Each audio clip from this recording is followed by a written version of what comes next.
ओम नमः शिवाय। शिव भक्तों, हमारे चैनल शिव विराट पर आपका हार्दिक अभिनंदन। आज हम आपके लिए श्री सत्यनारायण की कथा लेकर आए हैं।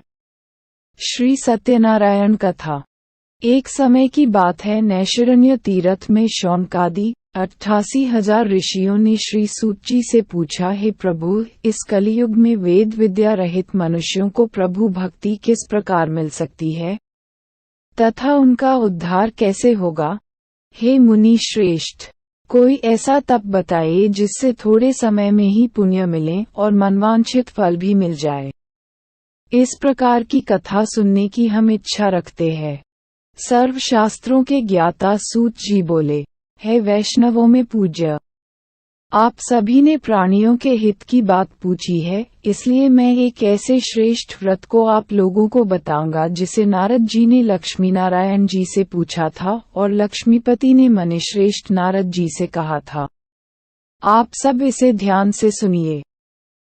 एक समय की बात है, योगीराज नारद जी दूसरों के हित की इच्छा लिए अनेकों लोकों में घूमते हुए मृत्युलोक में आ पहुँचे।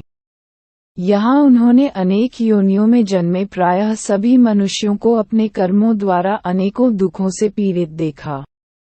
उनका दुख देख नारद जी सोचने लगे कि कैसा यत्न किया जाए जिसके करने से निश्चित रूप से मानव के दुखों का अंत हो जाए।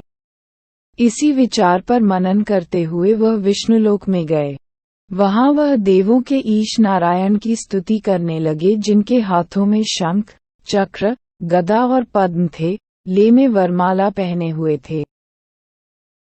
स्तुति करते हुए नारद जी बोले, हे भगवान, आप अत्यंत शक्ति से संपन्न हैं, मन तथा वाणी भी आपको नहीं पा सकती हैं। आपका आदि, मध्य तथा अंत नहीं है। निर्गुण स्वरूप सृष्टि के कारण भक्तों के दुख को दूर करने वाले हैं, आपको मेरा नमस्कार है। नारद जी की स्तुति सुन विष्णु भगवान बोले, हे मुनिश्रेष्ठ, आपके मन में क्या बात है? आप किस काम के लिए पधारे हैं? उसे निसंकोच कहो। इस पर नारद मुनि बोले कि मृत्युलोक में अनेक योनियों में जन्मे मनुष्य अपने कर्मों के द्वारा अनेकों दुख से दुखी हो रहे हैं। हे नाथ, आप मुझ पर दया रखते हैं तो बताइए कि वो मनुष्य थोड़े प्रयास से ही अपने दुखों से कैसे छुटकारा पा सकते हैं। श्रीहरि बोले, हे नारद, मनुष्यों की भलाई के लिए तुमने बहुत अच्छी बात पूछी है। जिसके करने से मनुष्य मोह से छूट जाता है, वह बात मैं कहता हूँ, उसे सुनो। स्वर्गलोक व मृत्युलोक दोनों में एक दुर्लभ उत्तम व्रत है जो पुण्य देने वाला है। आज प्रेमवश होकर मैं उसे तुमसे कहता हूँ। श्री सत्यनारायण भगवान का यह व्रत अच्छी तरह विधानपूर्वक करके मनुष्य तुरंत ही यहाँ सुख भोग कर मरने पर मोक्ष पाता है। श्रीहरि के वचन सुन नारद जी बोले कि उस व्रत का फल क्या है और उसका विधान क्या है? यह व्रत किसने किया था? इस व्रत को किस दिन करना चाहिए? सभी कुछ विस्तार से बताएं। नारद की बात सुनकर श्रीहरि बोले, दुख व शोक को दूर करने वाला ये सभी स्थानों पर विजय दिलाने वाला है। मानव को भक्ति व श्रद्धा के साथ शाम को श्री सत्यनारायण की पूजा धर्मपरायण होकर ब्राह्मणों व बंधुओं के साथ करनी चाहिए। भक्ति भाव से ही नैवेद्य, केले का फल, घी, दूध और गेहूं का आटा सवाया लें। गेहूं के स्थान पर साठी का आटा, शक्कर तथा गुड़ लेकर वह सभी भक्षण योग्य पदार्थों को मिलाकर भगवान का भोग लगाएं। ब्राह्मणों सहित बंधु बांधवों को भी भोजन कराएं, उसके बाद स्वयं भोजन करें। भजन कीर्तन के साथ भगवान की भक्ति में लीन हो जाएं। इस तरह से सत्यनारायण भगवान का यह व्रत करने पर मनुष्य की सारी इच्छाएं निश्चित रूप से पूरी होती हैं। इस कले काल अर्थात कलियुग में मृत्युलोक में मोक्ष का यही एक सरल उपाय बताया गया है। इति श्री सत्यनारायण व्रत कथा का प्रथम अध्याय संपूर्ण। सूत जी बोले, हे ऋषियों, जिसने पहले समय में इस व्रत को किया था उसका इतिहास कहता हूँ, ध्यान से सुनो। सुंदर काशीपुरी नगरी में एक अत्यंत निर्धन ब्राह्मण रहता था। भूख प्यास से परेशान वह धरती पर घूमता रहता था। ब्राह्मणों से प्रेम करने वाले भगवान ने एक दिन ब्राह्मण का वेश धारण कर उसके पास जाकर पूछा, हे विप्रा, नित्य दुखी होकर तुम पृथ्वी पर क्यों घूमते हो? दीन ब्राह्मण बोला, मैं निर्धन ब्राह्मण हूँ, भिक्षा के लिए धरती पर घूमता हूँ। हे भगवान, यदि आप इसका कोई उपाय जानते हो तो बताइए। वृद्ध ब्राह्मण कहता है कि सत्यनारायण भगवान मनोवांछित फल देने वाले हैं, इसलिए तुम उनका पूजन करो। इसे करने से मनुष्य सभी दुखों से मुक्त हो जाता है। वृद्ध ब्राह्मण बनकर आए सत्यनारायण भगवान उस निर्धन ब्राह्मण को व्रत का सारा विधान बताकर अंतर्धान हो गए। ब्राह्मण मन ही मन सोचने लगा कि जिस व्रत को वृद्ध ब्राह्मण करने को कह गया है, मैं उसे जरूर करूंगा। यह निश्चय करने के बाद उसे रात में नींद नहीं आई। वह सवेरे उठकर सत्यनारायण भगवान के व्रत का निश्चय कर भिक्षा के लिए चला गया। उस दिन निर्धन ब्राह्मण को भिक्षा में बहुत धन मिला, जिससे उसने बंधु बांधवों के साथ मिलकर श्री सत्यनारायण भगवान का व्रत संपन्न किया। भगवान सत्यनारायण का व्रत संपन्न करने के बाद वह निर्धन ब्राह्मण सभी दुखों से छूट गया और अनेक प्रकार की संपत्तियों से युक्त हो गया। उसी समय से यह ब्राह्मण हर माह इस व्रत को करने लगा। इस तरह से सत्यनारायण भगवान के व्रत को जो मनुष्य करेगा वह सभी प्रकार के पापों से छूटकर मोक्ष को प्राप्त होगा। जो मनुष्य इस व्रत को करेगा वह भी सभी दुखों से मुक्त हो जाएगा। सूत जी बोले कि इस तरह से नारद जी से नारायण जी का कहा हुआ श्री सत्यनारायण व्रत को मैंने तुमसे कहा। हे विप्रो, मैं अब और क्या कहूँ? ऋषि बोले, हे मुनिवर, संसार में उस विप्र से सुनकर और किस किस ने इस व्रत को किया, हम सब इस बात को सुनना चाहते हैं। इसके लिए हमारे मन में श्रद्धा का भाव है।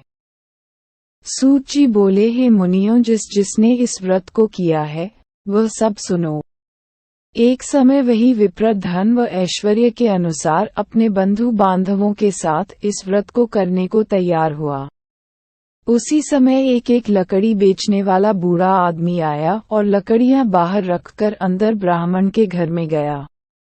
प्यास से दुखी वह लकड़हारा उनको व्रत करते देख विप्र को नमस्कार कर पूछने लगा कि आप ये क्या कर रहे हैं तथा इसे करने से क्या फल मिलेगा?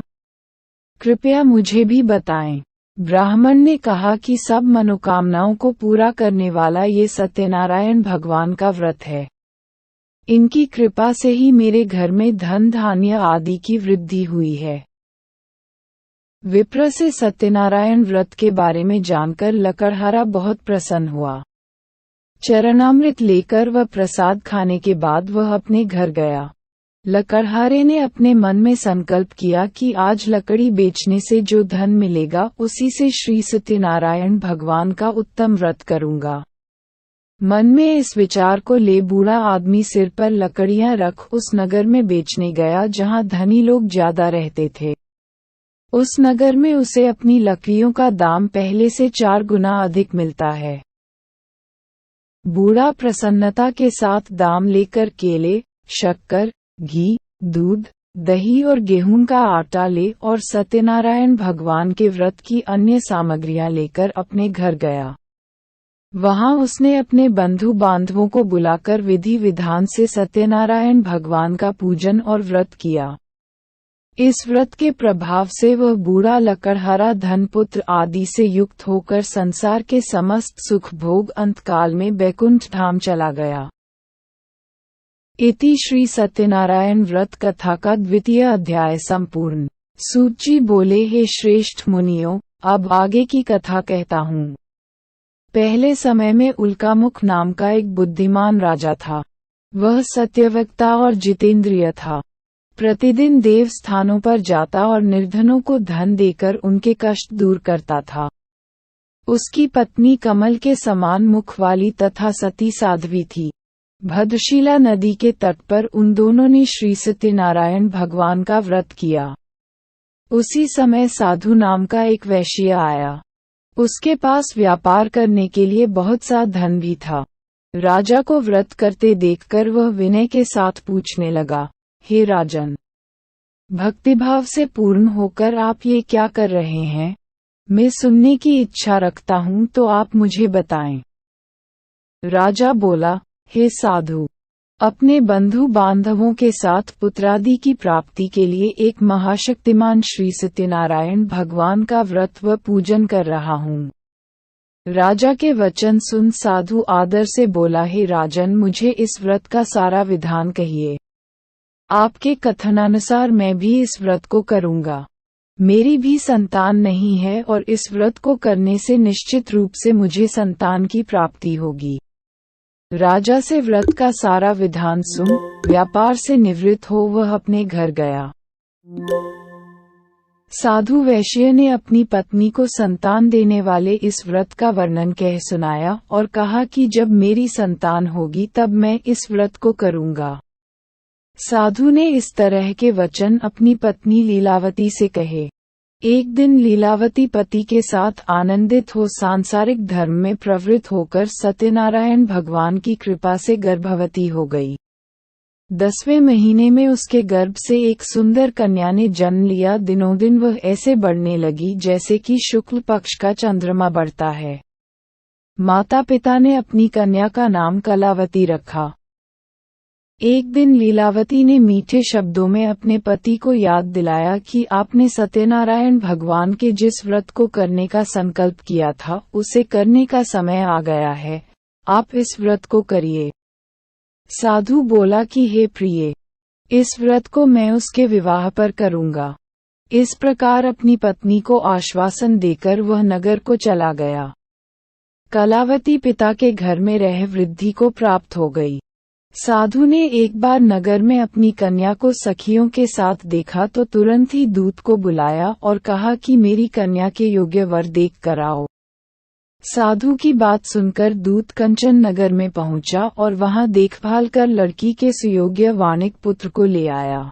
सुयोग्य लड़के को देख साधु ने बंधु बांधवों को बुलाकर अपनी पुत्री का विवाह कर दिया, लेकिन दुर्भाग्य की बात ये कि साधु ने अभी भी श्री सत्यनारायण भगवान का व्रत नहीं किया। इस पर श्री भगवान क्रोधित हो गए और श्राप दिया कि साधु को अत्यधिक दुख मिले। अपने कार्य में कुशल साधु बनिया जमाई को लेकर समुद्र के पास स्थित होकर रत्नासारपुर नगर में गया। वहां जाकर दामाद ससुर दोनों मिलकर चंद्रकेतु राजा के नगर में व्यापार करने लगे। एक दिन भगवान सत्यनारायण की माया से एक चोर राजा का धन चुराकर भाग रहा था। उसने राजा के सिपाहियों को अपना पीछा करते देख चुराया हुआ धन वहां रख दिया जहां साधु अपने जमाई के साथ ठहरा हुआ था। राजा के सिपाहियों ने साधु वैश्य के पास राजा का धन पड़ा देखा तो वह ससुर जमाई दोनों को बांधकर प्रसन्नता से राजा के पास ले गए और कहा कि उन दोनों चोरों हम पकड़ लाए हैं, आप आगे की कार्यवाही की आज्ञा दें। राजा की आज्ञा से उन दोनों को कठिन कारावास में डाल दिया गया और उनका सारा धन भी उनसे छीन लिया गया। श्री सत्यनारायण भगवान से श्राप से साधु की पत्नी भी बहुत दुखी हुई। घर में जो धन रखा था उसे चोर चुरा ले गए। शारीरिक तथा मानसिक पीड़ा व भूख प्यास से अति दुखी हो अन्न की चिंता में कलावती के ब्राह्मण के घर गई। वहां उसने श्री सत्यनारायण भगवान का व्रत होते देखा, फिर कथा भी सुनी। वह प्रसाद ग्रहण कर वह रात को घर वापस आई। माता के कलावती से पूछा कि हे पुत्री, अब तक तुम कहाँ थी? तेरे मन में क्या है? कलावती ने अपनी माता से कहा, हे माता, मैंने एक ब्राह्मण के घर में श्री सत्यनारायण भगवान का व्रत देखा है। कन्या के वचन सुन लीलावती भगवान के पूजन की तैयारी करने लगी। लीलावती ने परिवार व बंधुओं सहित सत्यनारायण भगवान का पूजन किया और उनसे वर मांगा कि मेरे पति तथा जमाई शीघ्र घर आ जाएं। साथ ही यह भी प्रार्थना की कि हम सबका अपराध क्षमा करें। श्री सत्यनारायण भगवान इस व्रत से संतुष्ट हो गए और राजा चंद्रकेतु को सपने में दर्शन दे कहा कि हे राजन, तुम उन दोनों वैश्यों को छोड़ दो और तुमने उनका जो धन लिया है उसे वापस कर दो। अगर ऐसा नहीं किया तो मैं तुम्हारा धन, राज्य व संतान सभी को नष्ट कर दूंगा।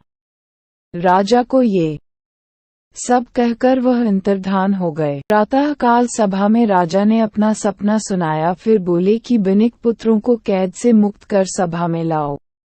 दोनों ने आते ही राजा को प्रणाम किया। राजा मीठी वाणी में बोला, हे महानुभावों, भाग्यवश ऐसा कठिन दुख तुम्हें प्राप्त हुआ है, लेकिन अब तुम्हें कोई भय नहीं है। ऐसा कह राजा ने उन दोनों को नए वस्त्राभूषण भी पहनाए और जितना धन उनका लिया था उससे दुगुना धन वापस कर दिया। दोनों वैश्य अपने घर को चल दिए। इति श्री सत्यनारायण व्रत कथा का 3 अध्याय संपूर्ण। श्रीमन नारायण नारायण नारायण, भज मन नारायण नारायण नारायण।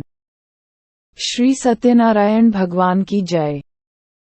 सूची बोले, वैश्य ने मंगलाचार कर अपनी यात्रा आरंभ की और अपने नगर की ओर चल दिए।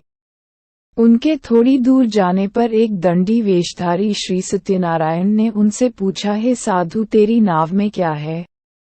अभिमानी वणिक हंसता हुआ बोला, हे दंडी, आप क्यों पूछते हो? क्या धन लेने की इच्छा है? मेरी नाव में तो बेल व पत्ते भरे हुए हैं।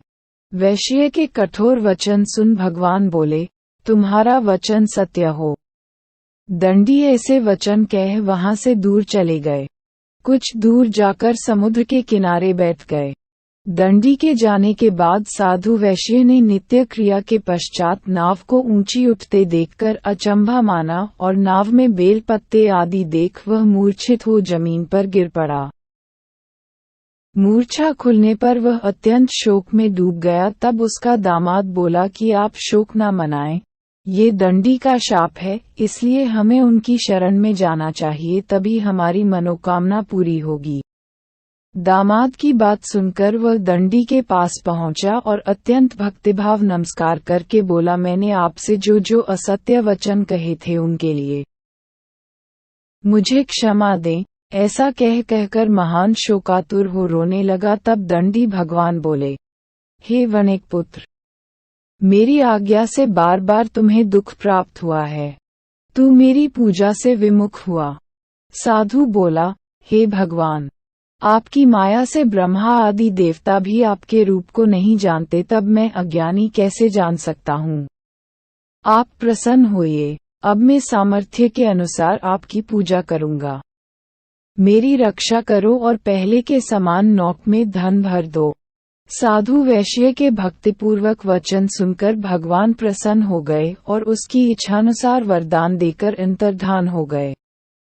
ससुर जमाई जब नाव पर आए तो नाव धन से भरी हुई थी। फिर वहीं अपने अन्य साथियों के साथ सत्यनारायण भगवान का पूजन कर अपने नगर को चल दिए। जब नगर के नजदीक पहुंचे तो दूत को घर पर खबर करने के लिए भेज दिया। दूत साधु की पत्नी को प्रणाम कर कहता है कि मालिक अपने दामाद सहित नगर के निकट आ गए हैं। दूत की बात सुन साधु की पत्नी लीलावती ने बड़े हर्ष के साथ सत्यनारायण भगवान का पूजन कर अपनी पुत्री कलावती से कहा कि मैं अपने पति के दर्शन को जाती हूँ, तू कार्य पूर्ण कर शीघ्र आ जा। माता के ऐसे वचन सुन कलावती जल्दी में प्रसाद छोड़ अपने पति के पास चली गई। प्रसाद की अवज्ञा के कारण श्री सत्यनारायण भगवान रुष्ट हो गए और नाव सहित उसके पति को पानी में डुबो दिया। कलावती अपने पति को वहां ना पाकर रोती हुई जमीन पर गिर गई। नौक को डूबा हुआ देख व कन्या को रोता देख साधु दुखी होकर बोला कि हे प्रभु, मुझसे तथा मेरे परिवार से जो भूल हुई है उसे क्षमा करें। साधु के दीन वचन सुनकर श्री सत्यनारायण भगवान प्रसन्न हो गए और आकाशवाणी हुई है, साधु तेरी कन्या मेरे प्रसाद को छोड़कर आई है, इसलिए उसका पति अदृश्य हो गया है।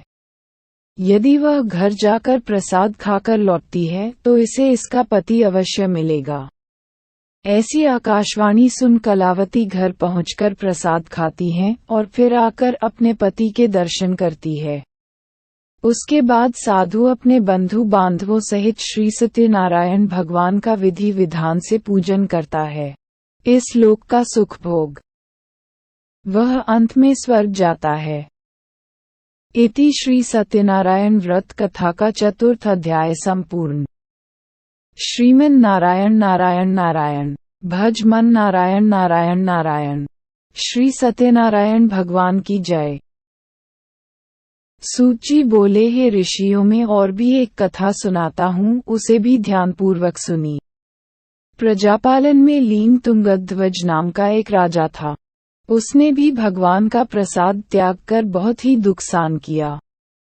एक बार वन में जाकर वन्य पशुओं को मारकर वह बड़ के पेड़ के नीचे आया। वहां उसने ग्वालों को भक्ति भाव से अपने बंधुओं सहित सत्यनारायण भगवान का पूजन करते देखा। अभिमानवश राजा ने उन्हें देखकर भी पूजा स्थान में नहीं गया और न ही उसने भगवान को नमस्कार किया। ग्वालों ने राजा को प्रसाद दिया, लेकिन उसने वह प्रसाद नहीं खाया और प्रसाद को वहीं छोड़ वह अपने नगर को चला गया।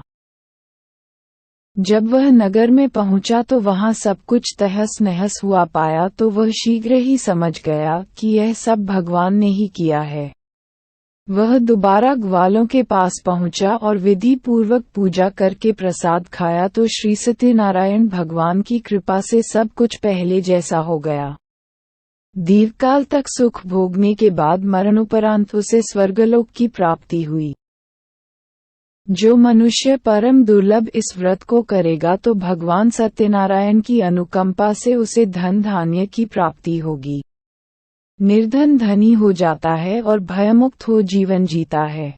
संतानहीन मनुष्य को संतान सुख मिलता है और सारे मनोरथ पूर्ण होने पर मानव अंतकाल में बैकुंठ धाम को जाता है। सूची बोले, जिन्होंने पहले इस व्रत को किया है, अब उनके दूसरे जन्म की कथा कहता हूँ। वृद्ध शतानंद ब्राह्मण ने सुदामा का जन्म लेकर मोक्ष की प्राप्ति की। लकड़हारे ने अगले जन्म में निषाद बनकर मोक्ष प्राप्त किया। उल्कामुख नाम का राजा दशरथ होकर बैकुंठ को गए। साधु नाम के वैश्य ने मोरध्वज बनकर अपने पुत्र को आरे से चीरकर मोक्ष पाया। महाराज तुंगध्वज ने स्वयंभू होकर भगवान में भक्तियुक्त हो कर्म कर मोक्ष पाया। इति श्री सत्यनारायण व्रत कथा का पंचम अध्याय संपूर्ण। श्रीमन नारायण नारायण नारायण, भज मन नारायण नारायण नारायण। श्री सत्यनारायण भगवान की जय। वीडियो अंत तक देखने के लिए आपका दिल से धन्यवाद। और भी वीडियो के लिए लाइक करें और चैनल को सब्सक्राइब करें।